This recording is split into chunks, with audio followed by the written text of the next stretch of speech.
Hello everybody and welcome back to another video here today on RJ's Trains.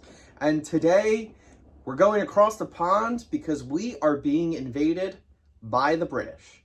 Let's dive into that today on RJ's Trains.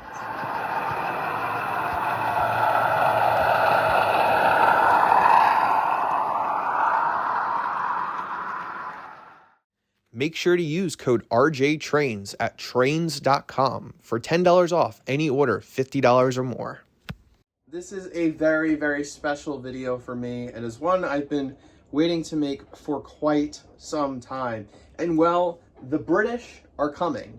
You know, not the first British invasion or that second one or that other British invasion in the 60s and then that other British invasion couple decades later. No, we're talking about O-gauge, 2-rail British trains operating on my 3-rail, very American Appalachian-themed O-gauge railroad.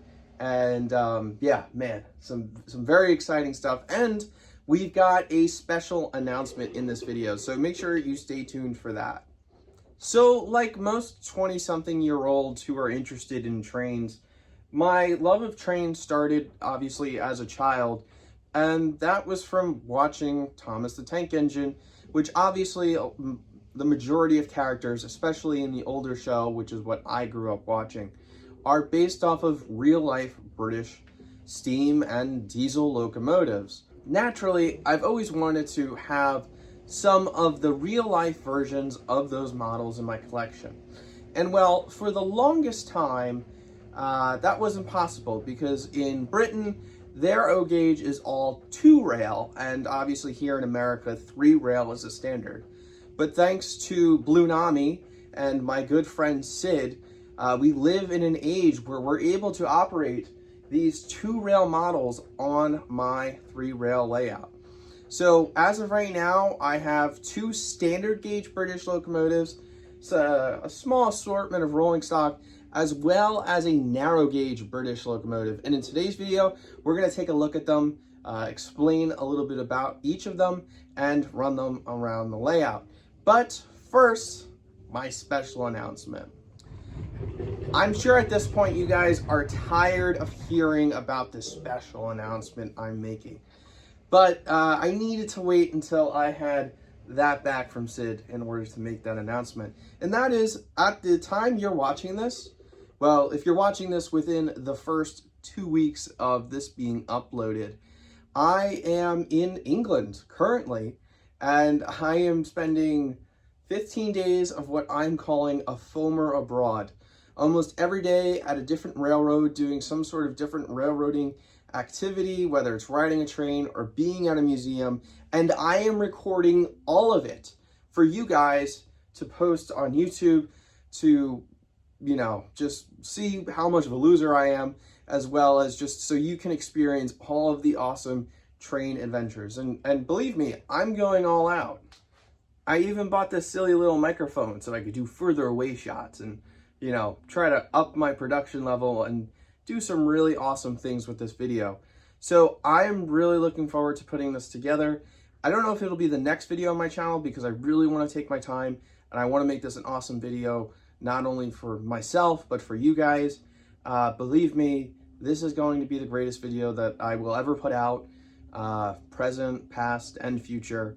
And so I'm really excited to share these amazing travels that I'm currently on with you all. And I hope you all appreciate that and are also excited for that. So, you know, be sure to be on the lookout for that video, and I will keep you updated as I go along.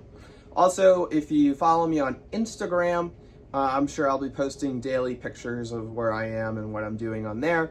So if you want to follow along, my Instagram is rj.trains. Simple enough. All right, well, now that we have, you know, gotten the special announcement out of the way, let's take a look at these trains and then let's run them around the layout. So for my British trains, I like to think it's like, what if Thomas the Tank Engine was actually real in real life, minus the faces and the whole 9 yards. So let's start with the smallest locomotive, Duke. Now, Duke is a narrow gauge. In England, they call it NG7, narrow gauge 7. In America, we call it ON30. It's O scale, but it runs on HO scale track. And this was a 3D print. So all I got was the shell and the wheels for the tender, as well as the tender. And everything else I did on my own. I painted it, installed the handrails, the whistle, the coal load, and it was a, labor of love, a lot of work. It's not perfect. There are certainly some things I want to change, but I think this is a great representation of Duke, who is one of my favorite characters as a kid. And I definitely want to do more of the narrow gauge characters. And hopefully I'm planning to see a few of the real ones on this trip. So stay tuned for that. And then Duke's got a couple of open carriages. Now, they're not exactly like the ones on the show, but they're close enough. These are a laser cut kit put out by a company called Pico. You might know them because they also make track here in the US. This one's more complete. This one still needs some paint details tidied up, as well as they need roofs and passengers, but I just love how it looks up here on the mountain. It reminds me just like the Thomas the Tank Engine episodes, which is why it's sitting up here, not permanently, but it makes me happy seeing Duke up on top of the mountain.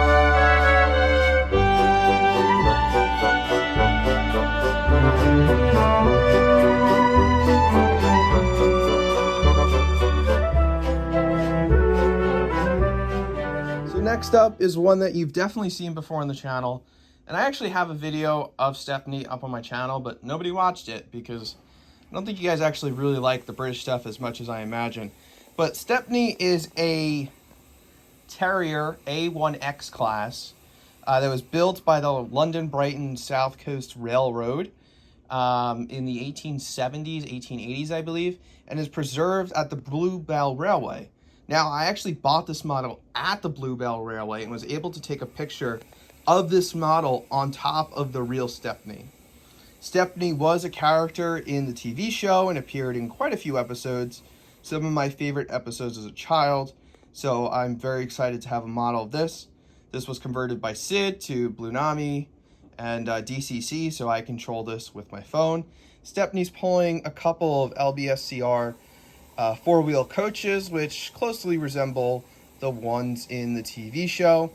These passenger cars do have lights, and I'm working to convert them to be able to operate on 3-rail AC power as opposed to 2-rail DC power, which is what they were designed to do. But yeah, just an awesome model. It's amazing how small this is compared to an American locomotive, despite the fact it's actually a larger scale. But yeah, I love Stepney.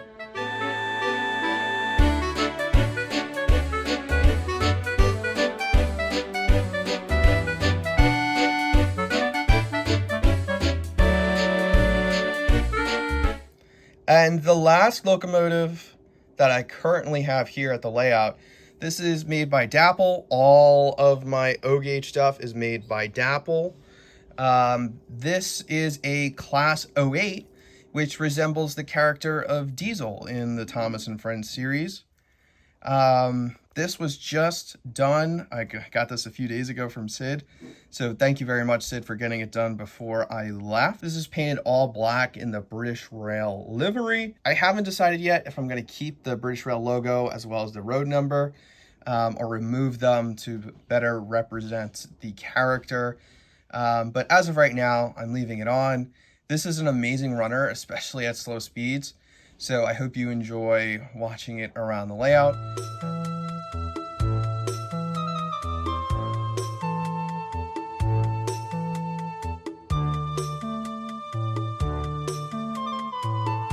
And we've got a couple more cars made by Dapol. This is a salt van that I actually repainted myself into this beige color.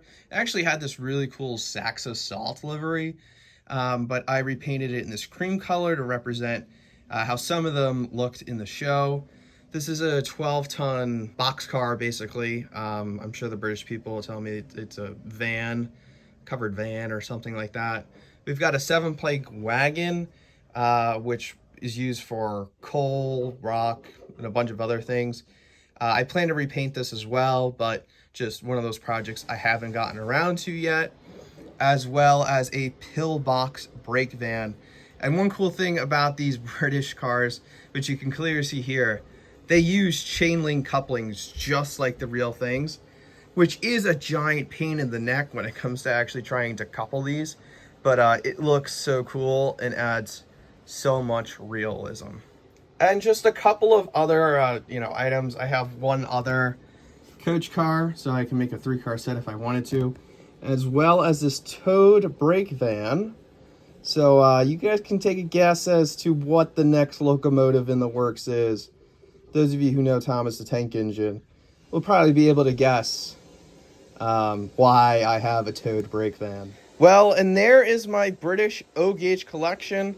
I love these things, and I, just so happy, and I'm glad I'm going to be able to see the real things in just a few days. So, without any further ado, let's run these trains around the layout.